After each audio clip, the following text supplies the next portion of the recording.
법대로 합시다.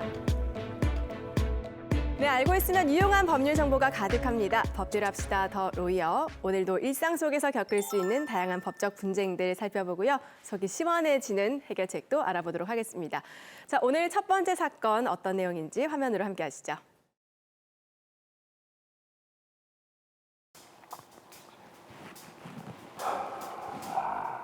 어떻게 딱 이 자리에 주택이 경매로 나왔노? 어릴 때 기억이 새록 떠오르네. 그래, 내가 이제 낙찰 받아야겠다.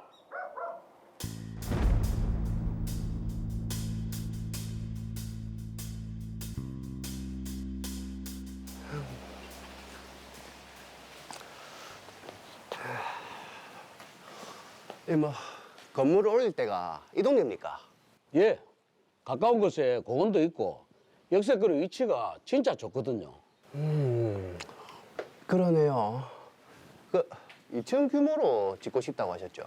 예, 2층은 복층 느낌으로 테라스를 좀 넓게 공사를 해주셨으면 좋겠습니다. 알겠습니다. 공사 맡겨만 주십시오. 잘 지어드리겠습니다. 잘 부탁합니다. 예. 먼저 이쪽에 보시면 이쪽이 딱 부지가 딱 좋습니다. 완공한 지가 언젠데 아직까지 공사 대금을 안 주노.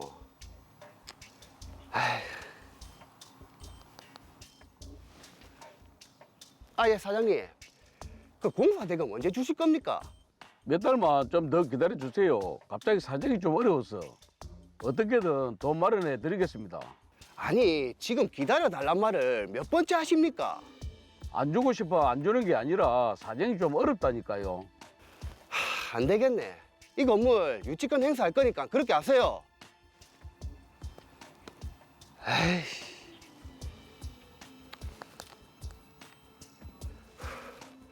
이 실장.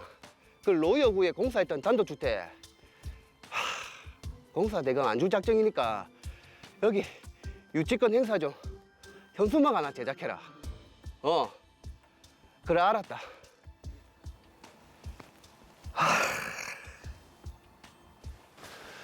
완전 새 집이고 위치도 이만한 건 없습니다. 네, 마음에 드네요. 계약할게요. 계약은 2년으로 하고 싶다고 하셨죠? 네, 당연하죠. 그럼 저희 사무실 가서 임대차 계약서 작성하시죠. 네. 그래, 주택 소유주가 돈 언제 줄지도 모르는데 그냥 놀리면 뭐 하겠노. 임대라도 해서 수익 올려야지.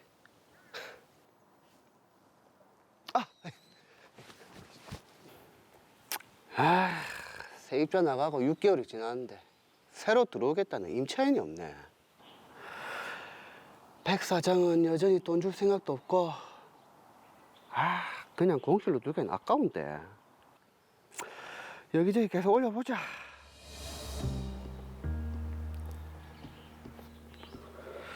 아, 미치겠네. 로이어구에 지은 주택 그게 경매로 넘어가면 어쩌노. 아, 재수없게 갑자기 부동산 경기가 안 좋아져서 더 이상 돈 빌릴 데도 없는데, 아, 참, 그 주택 넘어가면 안 되는데. 아,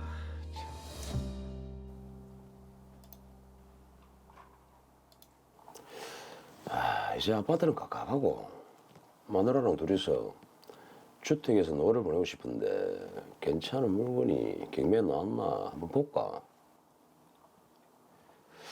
로이구, 2층 단독주택. 잠깐만. 여기 내 어릴 때 살았던 그 지역이네. 좋은데? 내일 당장 가봐야겠네.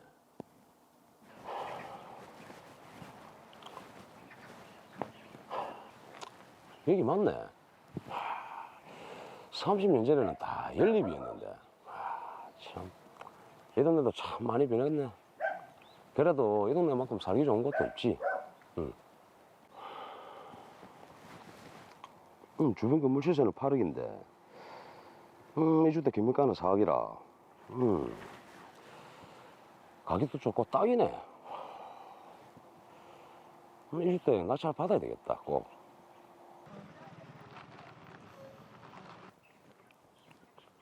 여보, 사진 봤지? 낙찰 받았으니 당연히 우리 집이지. 그래. 좋지? 그래, 알았어. 저녁에 집에서 보자. 아이, 누구신지. 예. 이 집 낙찰 받은 사람입니다. 아, 이 경매에서 낙찰받았다는 사람이 그쪽입니까? 뭐, 이 건물 유치권자 있는 거 아시죠? 제가 그 유치권자입니다. 아니, 이 주택 소유권 취득했으니까 주택 인도 좀 해주시죠. 뭐, 그럼 그쪽이 공사 대금을 주시든지. 뭐, 우리는 뭐 정당하게 유치권 행사 중이니까. 뭐, 공사 대금 못 받으면 건물 인도 못 합니다. 뭐라고요? 아, 참.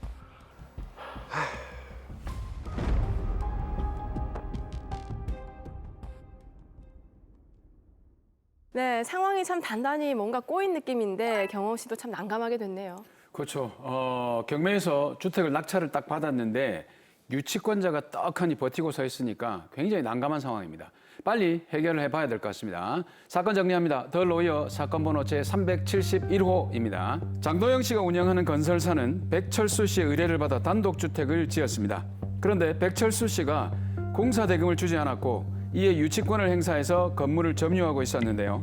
그런데 장도영 씨는 주택을 그냥 놀리는 것이 아깝다는 생각에 주택의 소유자인 백철수 씨의 허락을 받지도 않고 임대를 해서 수익을 올렸습니다. 임차인과 임대차가 종료된 후에는 새로운 임차인을 구하지 못해 유치권만 행사되고 있었는데요. 그러던 중 백철수 씨가 주택 공사와 관련해서 여기저기 빌린 돈을 갚지 못했고 저당권자인 은행의 경매 신청으로 단독주택에 관해서 경매가 이루어졌습니다. 그 단독주택을 낙찰받은 사람이 바로 김경호 씨인데요. 김경호 씨는 경매 절차를 통해 주택의 소유권을 취득했고 장도영 씨 회사를 상대로 주택 인도를 요구했지만 장도영 씨 측은 공사 대금을 받지 못했다며 유치권을 행사하고 있는 상황입니다. 네, 상황이 조금 복잡한데요. 일단은 현재 공사 대금을 받지 못한 도영 씨의 회사가 유치권을 행사하고 있는 중인데, 자, 먼저 유치권이 어떤 권리인지부터 알아보도록 하겠습니다. 박진수 변호사님 설명을 좀 해주시죠. 네. 장도영 씨는 공사를 해주고도 공사 대금을 받지 못했는데요. 그래서 자신이 공사한 주택을 점유한 채 백철수 씨에게 인도하지 않고 있습니다. 네. 이렇게 타인의 물건을 점유하는 사람이 그 물건에 관해서 생긴 채권이 있는 경우 공사 대금 채권이 있죠. 이 채권을 변제받을 때까지 그 목적물인 주택을 계속 차지하고 있고 유치할 수 있는 권리를 유치권이라고 합니다. 자, 그러면 채권을 변제받지 못하면, 돈을 못 받으면 그 채무자의 물건이나 부동산에 대해서 유치권을 무조건 행사할 수 있습니까? 네. 유치권이 조금 원초적이잖아요. 네. 돈을 못 받은 사람이 돈 줄 사람의 물건을 가지고 내주지 않는 건데요. 이런 유치권이 성립되기 위해서는 몇 가지 갖추어야 하는 조건들이 있습니다.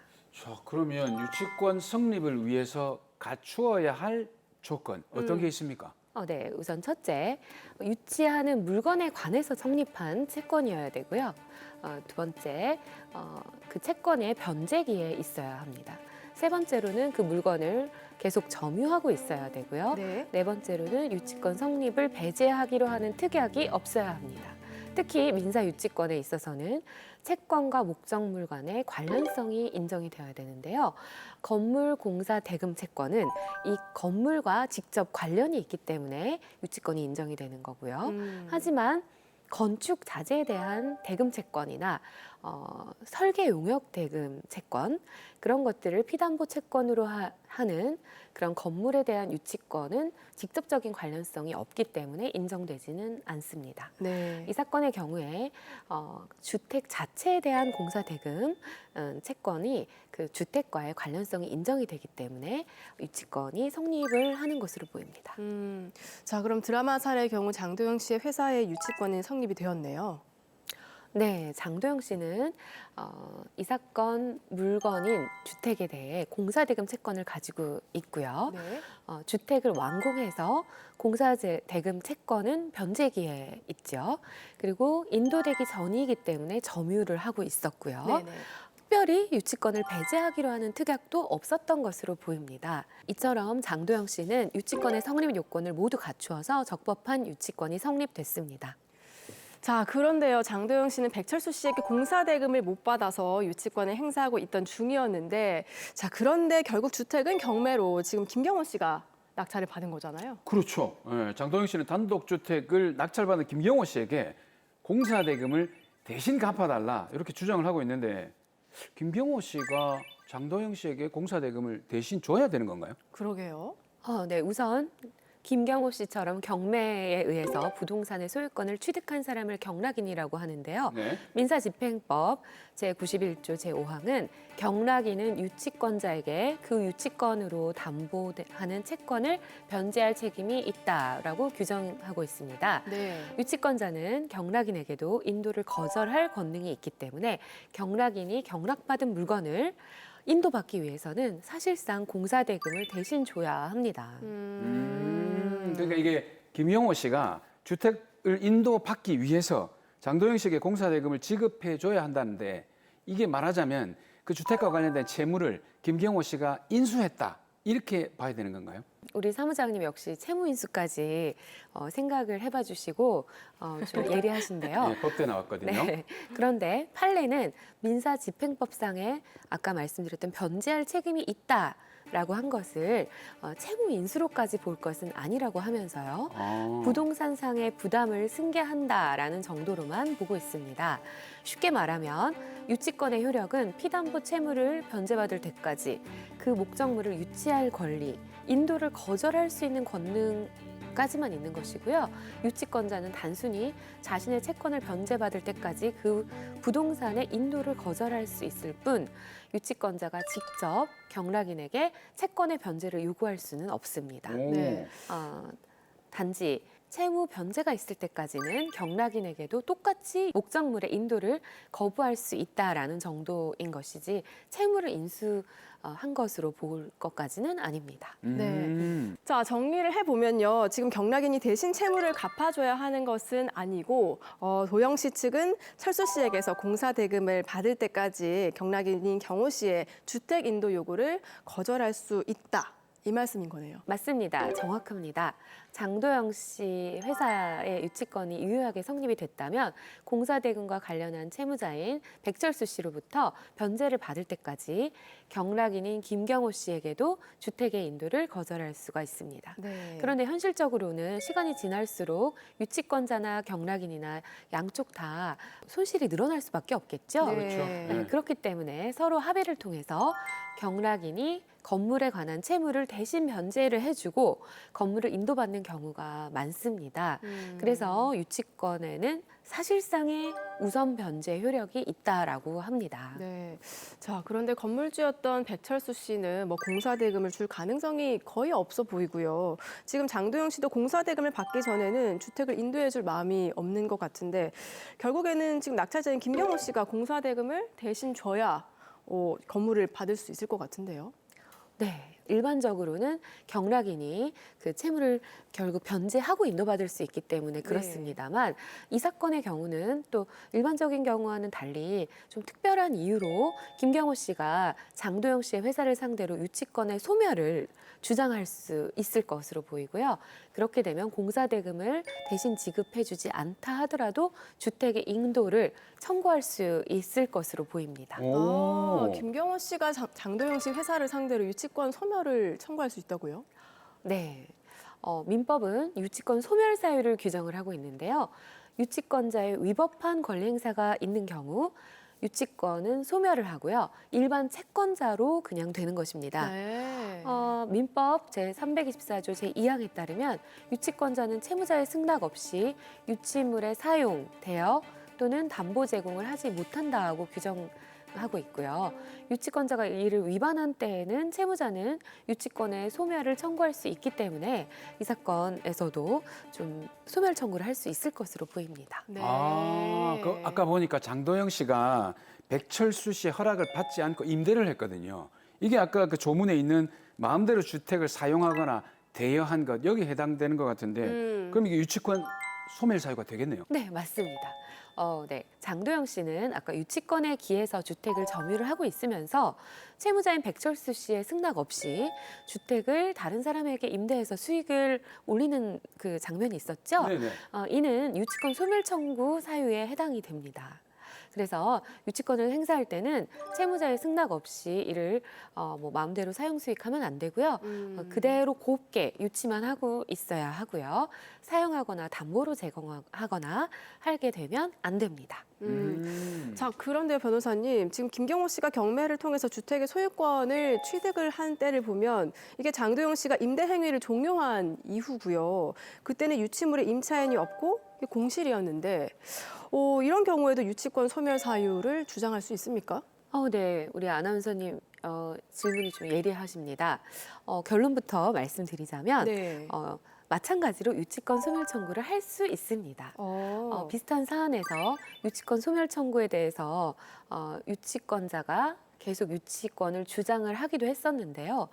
판례는 민법에서 정한 유치권 소멸 청구는 유치권자의 선량한 관리자의 주의 의무 위반에 대한 제재이고 채무자 또는 유치물의 소유자를 보호하기 위한 규정이므로 법을 위반한 그런 임대 행위가 있은 뒤에 유치물의 소유권을 취득한 자 또는 경락받은 그 경락인도 유치권의 소멸 청구를 할 수 있다고 해서 경락인도 유치권 소멸 청구를 할 수 있다라고 보고 있습니다. 네. 즉 김경호 씨는 유치권 소멸 청구를 통해서 유치권으로 담보되고 있던 공사대금 채권의 변제를 하지 않고서도 장도영 씨 회사에게 주택의 인도를 청구할 수가 있게 되겠습니다. 마지막으로 의뢰인 김경호 씨께 한 말씀 해주시죠. 네, 경매 절차에서 유치권이 신고된 경우에 여러 사람들의 이해관계가 얽혀서 문제가 복잡해질 수가 있습니다. 일반적으로 유치권이 있는 부동산에 대해서 경매가 이루어지게 되면 경락인이 유치권자로부터 부동산을 인도받기 위해서 사실상의 채무를 대신 변제해줘야 되는 일이 일어나는데요. 이 사건과 같이 경락 전에 부동산이 임대되어서 사용되었다라는 사정을 가지고 경락인은 유치권 소멸을 청구할 수가 있습니다. 김경호 씨의 경우에 앞서 경락받은 부동산이 사용되었었다라는 사실을 주장하셔서 채무를 대신 변제하지 않고도 경락 부동산을 인도받으실 수가 있으니까요. 꼭 유치권 소멸 청구의 권리를 행사하시기를 바랍니다.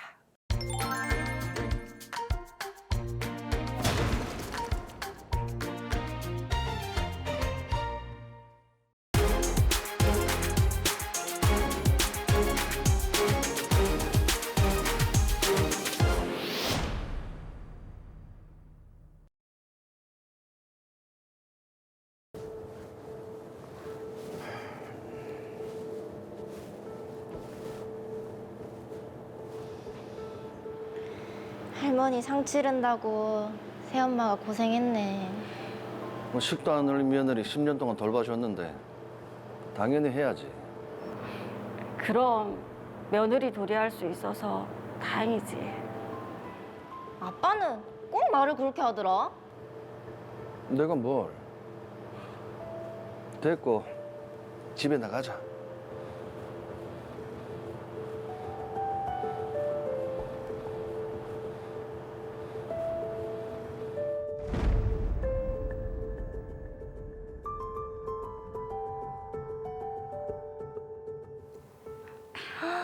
얘 뭔데? 또 내 혼나고 이렇게 차렸나? 그럼 결혼하고 자주 오지도 못하는데 엄마가 해줄 게 이거밖에 없네. 엄마, 내 엄마가 돼줘서 진짜 고마워요. 남사스럽게. 정작 나 본다고 새엄마 친아들은 못 키웠잖아. 그거 후회 안 해요? 내 복이 그뿐인 걸 어쩌겠어. 그래도 네가 이렇게 잘 커주고 또 결혼식 때 엄마 자리에 앉혀줘서 얼마나 고마운지 몰라. 엄마가 엄청 헌신적으로 살았잖아요. 이제라도 아빠랑 혼인신고하는 게 어때요? 벌써 10년이나 됐는데 이제 와서 뭐 하려고. 아니, 10년이나 됐으니까 이제 법적으로 혼인신고도 하고 떳떳하게 내 엄마다 하면 좋잖아. 그래, 생각 한번 해볼게. 아, 근데 아빠는? 아, 요즘 아빠가 좀 늦으시네. 일이 많이 바쁜가? 그렇겠지 뭐. 얼른 밥부터 먹어. 잘 먹겠습니다. 돌싱이었던 저는 10년 전 같은 처지였던 지금의 남편을 만나 재혼했습니다. 혼인신고 대신 제가 남편 주소지로 전입신고만 한 채 우리는 부부로 10년을 살았습니다. 그런데 술 냄새. 오늘 또 마셨어요? 맛있지? 맛있지? 아우 다리 힘 좀 줘봐요.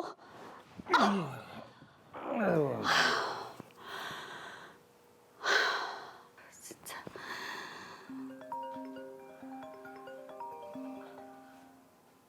여보 전화 오는 것 같은데?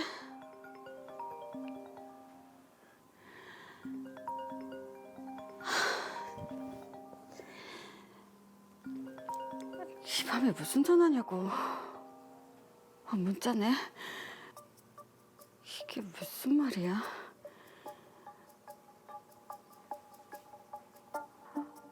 솔로인 척? 얼씨구 내연녀까지. 이 인간이 진짜. 여보 여보 아, 왜? 이거 뭐예요? 당신 바람 피워요?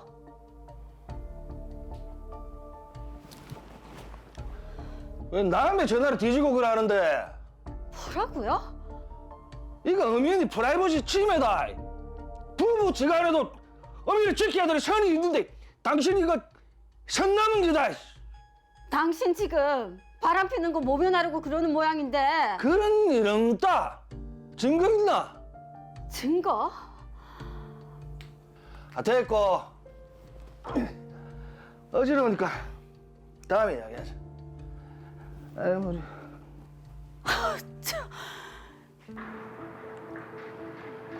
아까 영화 너무 재밌더라 그치? 엄마, 진짜 몰라.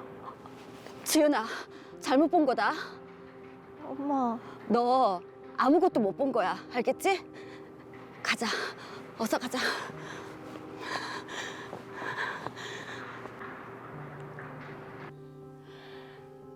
당신 그 여자랑 뭐 하고 다니는데요? 그 여자라니. 오늘 지은이랑 당신 봤어요.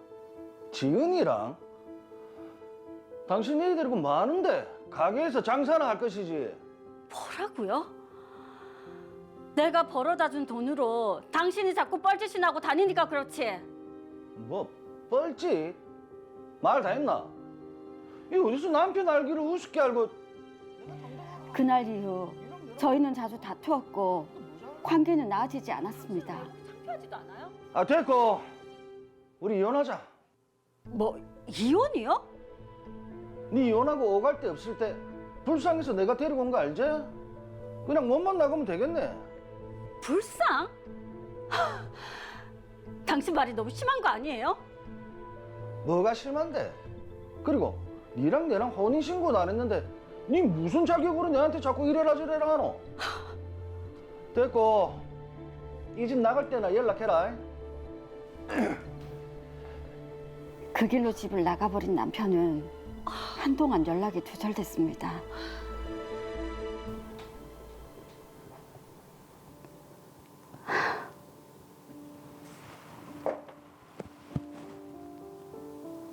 (10년) 동안 같이 살기만 했지. 내 재산은 하나도 없고 이대로 나가면 빈털터리.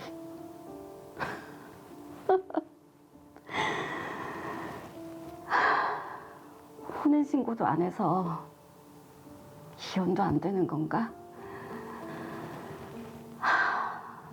아들 양육비도 계속 줘야 하는데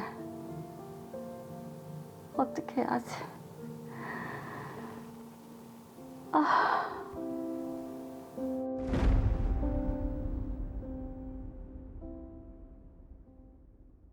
네, 어렵게 재혼을 해서 잘 사는 줄 알았는데 끝이 이렇게 되어버려서 정말 안타깝네요. 그렇습니다. 이게 빨리 해결을 좀 해봐야 되는 그런 사건입니다. 사건 정리부터 먼저 하죠.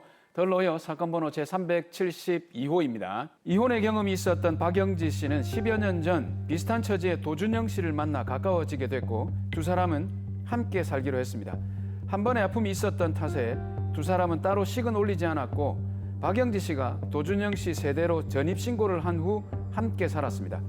이후 박영지 씨는 도준영 씨의 딸 도지은 씨를 친딸처럼 보살폈고 시어머니에게도 최선을 다하며 도준영 씨와 함께 지냈는데요. 시어머니의 장례식장에서 상복을 입고 며느리 노릇도 하고 딸의 결혼식에서도 혼주로서의 역할을 다했습니다. 그러던 어느 날 우연히 보게 된 남편의 휴대전화에서 외도의 흔적을 발견하게 됐고 이를 따지자 남편은 프라이버시를 침해한 것이라며 화를 냈습니다. 두 사람은 이때부터 계속해서 다투기 시작했고 다툼은 점점 더 심해졌습니다. 급기야 남편이 다른 이성과 다정하게 있는 모습을 딸과 함께 목격하게 됐는데요. 이 문제로 다투게 되자 남편은 이혼을 하자고 일방적으로 통보한 후 집을 나간 상태입니다. 아무래도 남편과의 관계 회복은 어렵다고 판단한 박영지 씨. 하지만 혼인신고도 돼 있지 않은 터라 어떻게 해야 할지 막막한 상황입니다. 네, 그냥 이렇게 끝을 내야 되는 건지 집을 나가야 하는 건지 그럼 너무 억울할 것 같기도 하고요. 그렇죠. 예, 어떻게 해야 될지 참 난감한데 김명남 변호사님 어떻게 해야 될까요? 네, 비록 이 전 남편과 한 번 이혼했지만 이 도준영 씨와 10년 동안 이제 같이 살면서 이 아내 역할 충실히 하고 또 새엄마 노릇까지 다 했는데 네. 이 박영지 씨가 이제는 계속해서 이러한 부부 생활, 가족 관계를 유지하기는 어려울 것으로 보입니다. 아무래도 법적인 대응이 필요한 상황인 것 같습니다. 자, 지금 이제 법적인 대응이라고 하셨는데 그러면 남편과 이혼을 하고 자신의 권리를 찾아야 된다. 네. 이 말이겠죠? 자, 그런데요. 지금 영지 씨는 결혼식을 올리지 않았고 혼인신고도 하지 않아서 혼인신고가 돼 있지 않은데도 이혼 소송이 가능할까요? 정말 좀 안타깝지만요. 이 박영지 씨가 이혼 소송을 제기할 수는 없습니다. 우리 이혼 사건 판결을 보면요. 보통 주문 1항에 원고와 피고는 이혼한다. 네. 그리고 그 뒤에 어떤 재산 분할이나 위자료, 또 미성년 자녀가 있는 경우 양육권, 친권, 양육비 등 이런 사항들이 다 뒤따르게 되거든요. 네.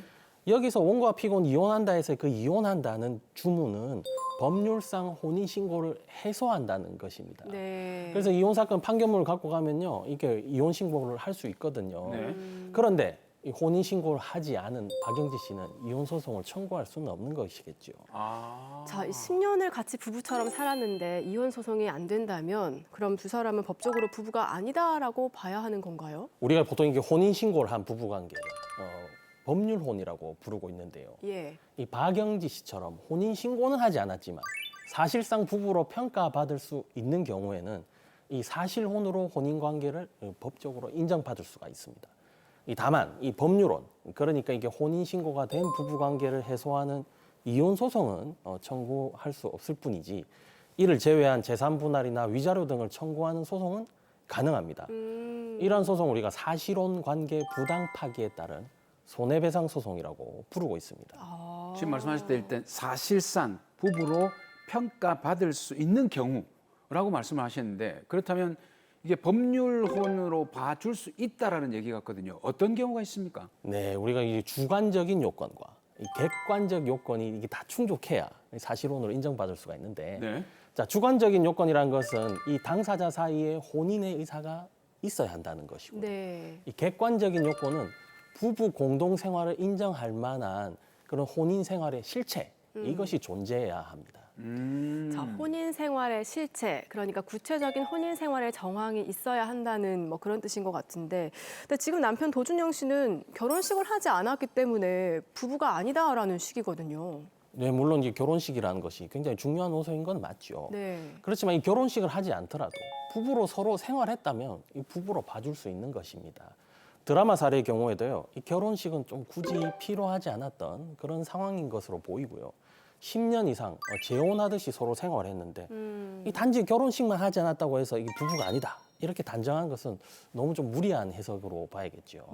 그렇네요. 자, 그리고 혼인 신고를 하지 않은 것도 박영지 씨 입장에서는 지금 걸릴 것 같은데 남편은 이런 부분 때문에 부부가 아니다 또 이렇게 주장을 하고 있습니다. 제가 아까 이 주관적 요건으로 이 혼인의 의사를 들었었잖아요. 네. 이 혼인의 의사부터 한번 살펴볼게요. 자, 아내 박영지 씨와 이 남편 도준영 씨가 서로 동거하면서 이 딸 도지은 씨에게 이 새엄마로 불리면서 어머니 역할을 다 했다는 것 확인할 수 있었죠. 그렇죠.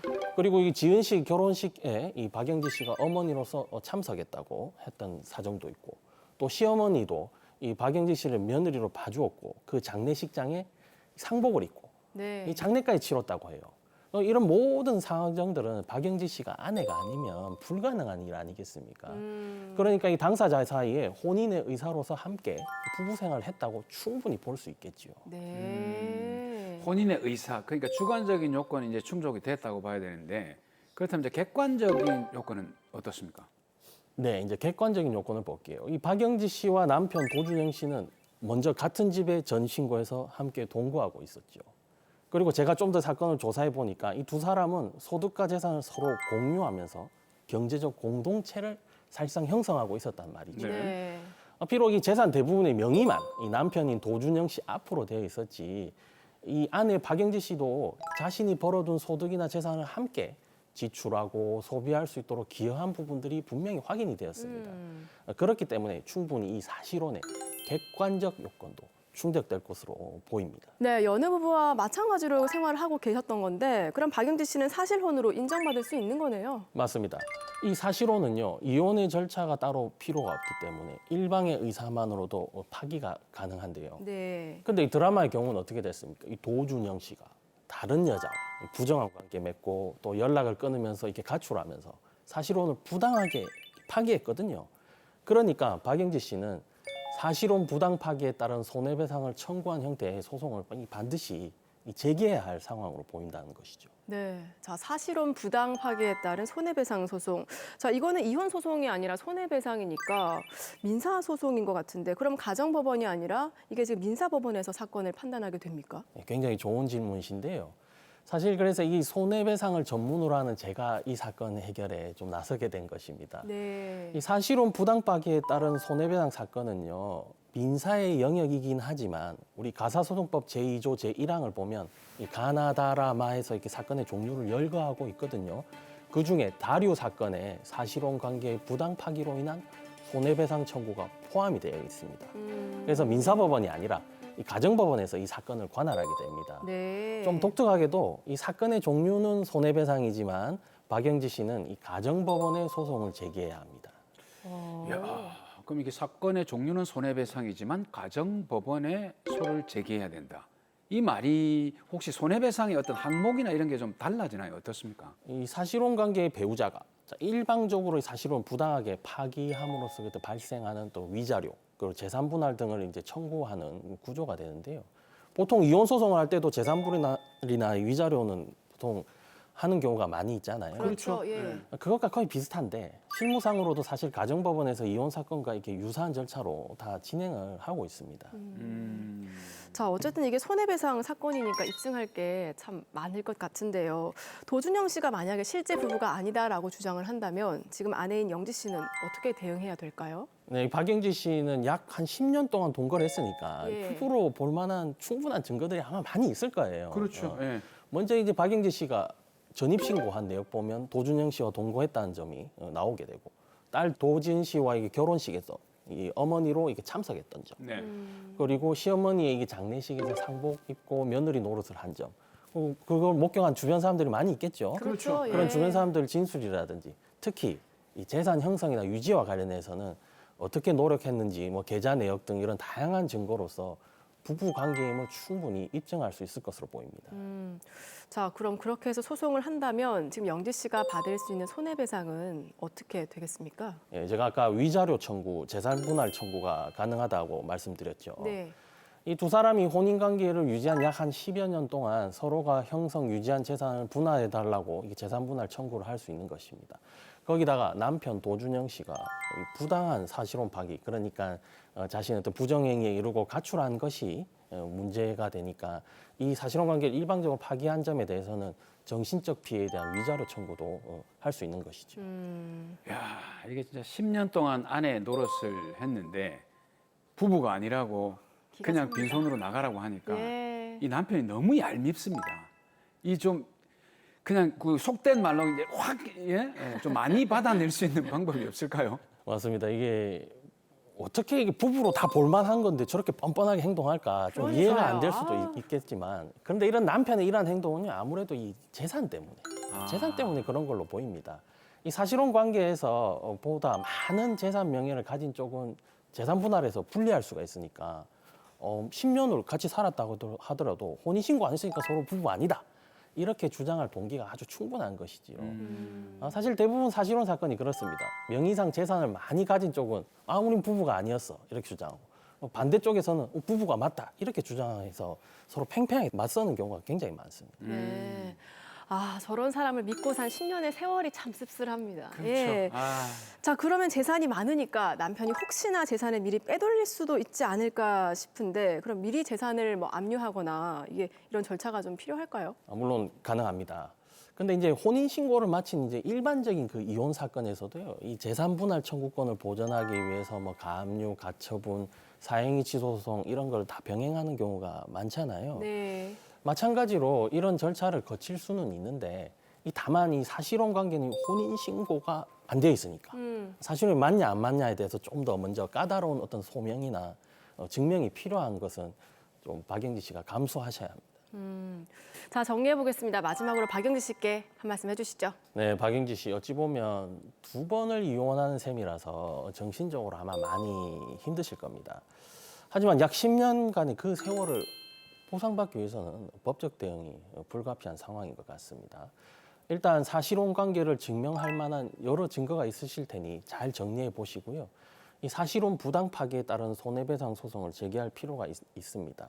근데 이 부분은 이혼하고 굉장히 유사해 보이지만 이 손해배상 소송이라는 점에서 좀 더 다양한 시각에서 명확한 입증이 요구되는 사건이니까 반드시 법률 전문가와 상의 후에 신중하게 결정하시길 바랍니다.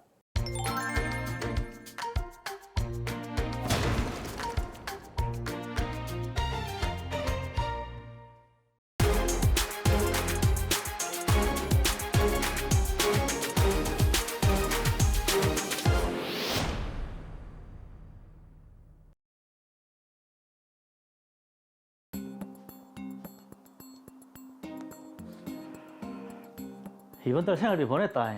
확인 한번 해봐라. 나머지는 또 술값으로 썼나? 관리부장 하는 일이 늘 접대다, 접대. 접대하면서 술집 여자랑 바람도 피우고 아이, 언제적 일인데 아직까지 그 얘기고. 다음 달부터 생활비 안 받고 싶나? 생활비는 애들 밑에 들어가는 건데 그건 당신이 끝까지 책임져야지. 아이, 그러니까 잔소리 좀 그만하라고. 내가 애들 때문에 참는다, 진짜.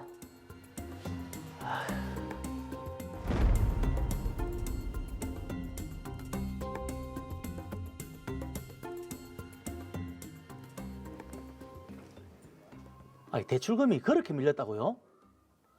아니, 이자가 너무 센 거 아닙니까? 예, 알겠습니다. 카드 돌려막기 하는 것도 이제 한계인데 이거 어쩌지?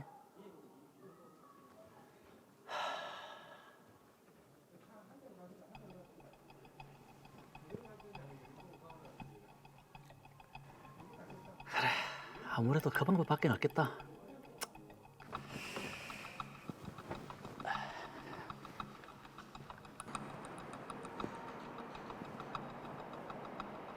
예, 최 부장님. 저 이번 달 결제 금액 계좌를 새로 좀 알려드리려고 전화드렸습니다. 기존에 쓰던 계좌가 약간 문제가 좀 생겨서 앞으로는 제 계좌로 좀 보내주시면 좋겠습니다. 그럼요. 아무 문제 없습니다. 예, 부탁드리겠습니다. 남편은 그렇게 해서는 안 될 선택을 하고 말았습니다. 처음엔 몇백만 원 수준이었지만 회사에서 알아차리지 못하자 남편의 범행은 대담해졌고 10년 동안 10억 원 이상을 횡령했습니다. 그런데 김민규 부장님, 이번에 외부 감사 있었던 거 아시죠? 예. 감사 결과 부장님이 저희 회사 자금 횡령한 거 적발됐습니다.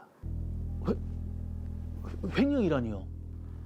횡령 건수도 100건이나 되고 10억이나 거래소에서 회사로 입금되는 돈을 부장님 개인 통장으로 송금 받으셨더라고요.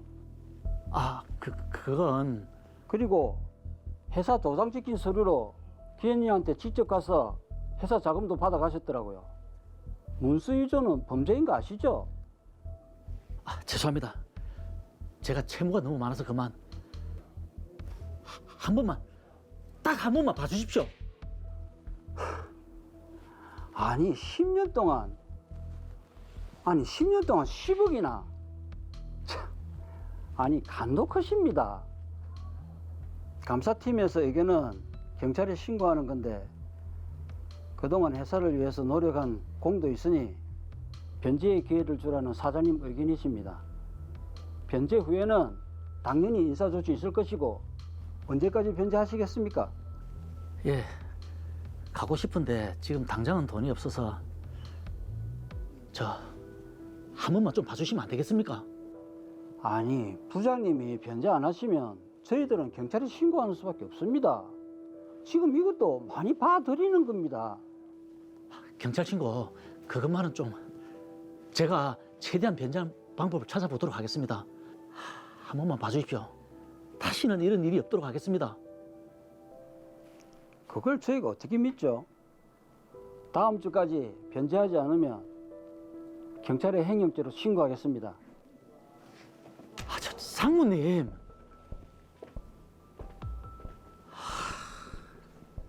이걸 어째 해야 되노? 남은 건 빚밖에 없는데. 10억이 누가 이름도 알고. 잘못하면 깜빡한다는데.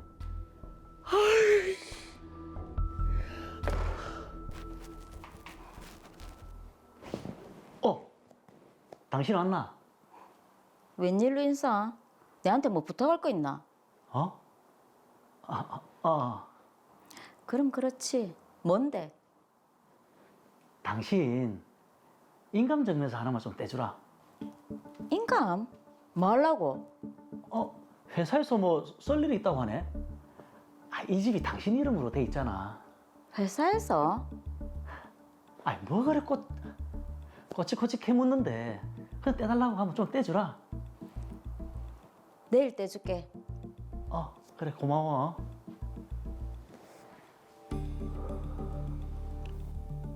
어디 보자. 애들 학교 가까운 데로 가긴 가야겠는데. 부동산이네. 네, 중개사님. 네? 우리 집에 건조당이 잡혔다고요? 채권자가 로아 상사? 그 인간 회사인데. 예, 알겠습니다. 제가 일단 알아볼게요.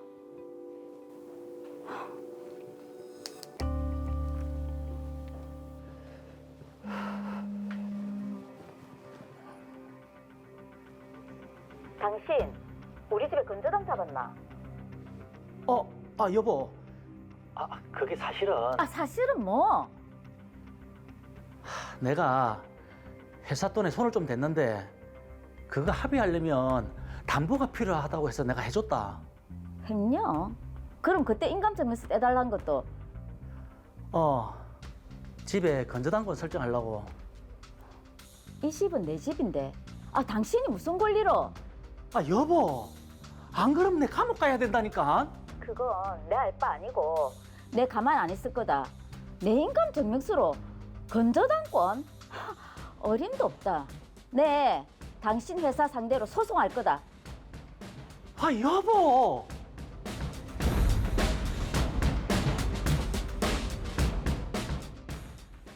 자, 이제 저러다가는 부부가 아니라 원수가 되겠는데요. 그렇죠. 예. 보통의 남보다 굉장히 못한 남 사이가 되는 거죠.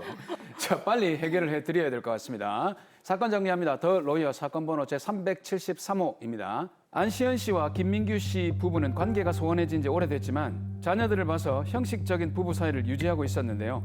남편 김민규 씨는 중소기업 관리부장으로 일하면서 회사 자금을 횡령했습니다. 10여 년에 걸쳐 횡령한 돈이 무려 10억 원에 이르렀는데요. 이 사실이 회사 외부 감사를 통해 적발된 후 김민규 씨는 궁지에 처하게 됐습니다. 회사에서는 횡령한 돈을 돌려주지 않을 경우 경찰에 고소하겠다고 했는데요. 김민규 씨는 고민 끝에 아내 안시연 씨의 인감증명서를 교부받은 후 이를 회사에 건넸습니다. 회사에서는 이를 이용해 김민규 씨 아내 안시연 씨의 명의로 되어 있는 집을 근저당 잡아 대출을 받았고 이 대출금은 김민규 씨의 월급에서 갚도록 했죠. 그런데 아내 안시연 씨는 이사를 계획하던 중 우연히 이 사실을 알게 됐고 이를 받아들일 수 없다며 남편 김민규 씨 회사를 상대로 소송을 하겠다는 입장입니다. 네, 지금 아내 시연 씨가 정말 화가 많이 났습니다. 네. 저라도 인감증명서를 저렇게 갖고 가서 집에 근저당권을 설정했다라고 하면은 조용히 현관 비밀번호를 바꿔야죠. 네, 감정이입하지 마시고요. 네, 자, 김지현 변호사님 이 사안 어떻게 보셨나요? 맞습니다. 때문에 지금 안시연 씨는 자신 소유의 주택에 대해서 남편인 김민규 씨가 대리권 없이 설정한 근저당권은 무효라는 주장을 하고 있고요. 근저당권을 설정한 남편의 회사에서는 부부관계로서 남편인 김민규 씨가 인감증명서를 교부했기 때문에 이를 모를 수 없는 사실이므로 이 근저당권은 유효하다는 입장으로 맞서고 있습니다. 자, 그럼 아내 시연 씨 입장에서는 이 근저당권이 유효하지 않다는 것을 소송을 통해서 지금 밝히는 게 중요하겠네요. 네, 안시연 씨의 경우 남편이 아무런 대리권이 없는 상태에서 무권 대리 행위를 하였기 때문에 근저당권 설정 행위는 무효라는 주장을 하셔야 됩니다. 하지만 부부 간에는 일상가사 대리권이라는 폭넓은 대리권이 인정되기 때문에 해결이 쉬운 사건은 아닙니다. 네, 자, 일상 가사 대리권이 인정된다. 이게 참 중요할 것 같은데요. 드라마를 지금 봤을 때 사건의 핵심은 아내가 남편에게 인감 증명서를 준 것이 합법적인 행위인가가 될 것 같은데 사무장님은 어떻게 생각하십니까? 부부는 이제 우리가 일심동체라고 하지 않습니까? 아, 그러세요? 그렇죠. 이게 아내의 인감증명서를 남편이 가지고 왔다. 요거는 암묵적인 동의가 있었다 봐야 되지 않을까요? 그런가요? 네, 이 부분은 논란의 여지가 있을 수 있는데 민법 제827조에서는 일상가사 대리권이라고 해서 부부가 혼인이라는 공동생활을 하기 위해 필요한 평범하고 일상적인 일에 대해 부부 서로가 대리권을 행사할 수 있는 것을 규정하고 있습니다. 네. 더불어 민법 제832조에서는 제3자와 법률 행위를 한 때에 다른 일방은 이로 인한 채무에 대하여 연대하여 책임을 지도록 하고 있는데요. 예를 들어 남편이 가정생활에 필요하다는 이유로 가정용품을 구입하였다든가 혹은 아내가 생활비가 부족한 관계로 은행에서 돈을 빌렸다거나 할 때 상대방에 대해 별다른 의사를 물어보지 않고 했다 하더라도 그것은 하나의 정당한 법률 행위로서 인정되고 이런 일상가사의 채무는 부부가 연대 책임을 진다는 것입니다. 그러니까 일상가사 대리권은 일종의 법정 대리권으로 보시면 되겠습니다. 네, 일상가사 대리권에서 이 가사가요, 저희가 흔히 하는 그 가사라고 이해하면 될까요? 맞습니다. 일상의 가사라는 것은 부부의 공동생활에 통상적으로 필요한 식료품 구입, 생활용품 등 일용품 구입, 옷이나 침구류 구입, 주택의 월세 지급 등과 같은 의식주에 관한 사무와 교육비, 네. 의료비나 자녀 교육비의 지출에 관한 사무 등을 의미합니다. 그러므로 객관적으로 타당한 범위를 벗어난 금전 사용이나 주택의 임대, 근저당권 설정, 채무 보증 행위, 부동산의 처분 행위 등은 일상의 가사에 관한 행위라고 볼 수 없겠습니다. 네. 자, 그럼 지금 남편 민규 씨는 아내를 대리해서 인감 증명서를 이제 행사를 한 것이 정당한 법정 대리권을 행사한 것이 아니다라고 봐야 되겠네요. 네, 사례의 경우는 그렇다고 보여집니다. 예. 구체적인 행위가 일상의 가사에 관한 법률 행위인지 여부를 판단함에 있어서는 그 법률 행위를 한 부부 공동체의 내부 사정이나 그 행위의 개별적인 목적만을 중시할 것이 아니라 그 법률 행위의 객관적인 종류나 성질 등도 충분히 고려해서 판단해야 한다는 것이 대법원의 입장입니다. 네. 그런데 사례와 같이 인감증명서를 교부하는 행위는 중대한 법률상의 처분 행위로 볼 수밖에 없기 때문에 실제 유사한 사례에서는 안시연 씨의 경우 1심에서 패소를 했었지만 항소심에서 부부간의 사이가 좋지 않았음에도 인감증명서를 남편에게 교부한 행위가 일반적이지 않다고 보아 1심에서 패소되었던 것을 항소심에서는 다행히 1심과 달리 안시연 씨가 승소 판결을 받을 수 있었습니다. 안시연 씨 같은 경우 승소 판결을 받았다라는 얘기는 인감증명서를 교부하는 이 일이 일상 가사의 범위를 넘어선다라고 이렇게 판단을 했다고 보였는데 남편은 어떻게 되는 거죠? 네, 그 남편의 행위가 일상가사의 범위에 속하지 않는다고 하면 일상가사의 범위를 넘는 남편 김민규 씨의 행위에 대하여는 표현 대리의 성립을 인정할 수 있는지 여부도 따져봐야 됩니다. 표현 대리 그건 또 어떤 겁니까? 대리인이 행한 무권 대리 행위를 신뢰하고 법률 행위를 한 상대방을 보호하기 위한 제도인데요. 네. 대리권이 없음에도 마치 대리권이 있는 것과 같은 외관을 나타내는 경우 거래의 안전을 도모하기 위하여 본인, 그러니까 드라마에서 볼 때 안시연 씨에게 일정한 책임을 지우는 제도라고 보시면 됩니다. 자, 그럼 표현 대리가 성립하기 위해서 어떤 필요한 조건들이 있을까요? 민법 제126조의 표현 대리가 성립하기 위해서는 먼저 기본 대리권이 존재하는지, 두 번째로는 대리인이 권한 밖의 법률 행위를 하였는지, 세 번째로는 상대방이 그 권한이 있다고 믿을 만한 정당한 이유가 있는 것을 그 요건으로 합니다. 그러면 이제 하나씩 따져봐야 될 것 같은데요. 먼저 기본 대리권이 존재하는지 이 부분은 아무래도 부부니까 기본 대리권은 있다고 봐야 되지 않을까요? 그렇지만 특별한 사정이 없는 한 부동산을 처분하는 행위는 일상의 가사에 속한다고 보기는 어렵습니다.